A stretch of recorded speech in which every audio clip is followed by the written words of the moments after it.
Production possibility curve. Scenarios: pizza మరియు sandwich యొక్క comparison. First day 5 pizzas produce చేస్తే 0 sandwiches produce చేయొచ్చు. అదే సెకండ్ డే ఒక పిజ్జాని గివ్ అప్ ఇచ్చినట్లయితే 10 శాండ్విచెస్ని ప్రొడ్యూస్ చేయొచ్చు.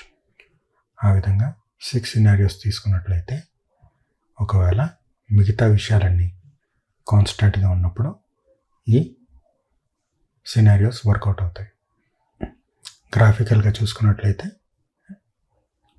ఎక్స్ యాక్సిస్ లోపల పిజ్జాస్, వై యాక్సిస్ లోపల శాండ్విచెస్.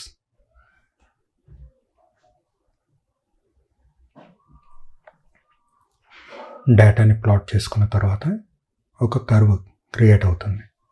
కర్వ్ లోపల ఉన్నాయన్నీ పాసిబిలిటీస్, బయట ఉండేవన్నీ ఇంపాసిబిలిటీస్. దీన్నే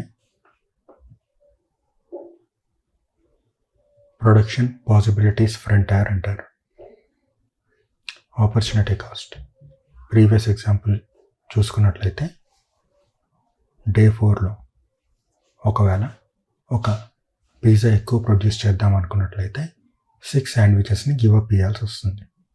ఆ విధంగా opportunity cost of producing 1 pizza is 6 sandwiches. దీన్ని మార్జినల్ కాస్ట్ అని కూడా అంటారు.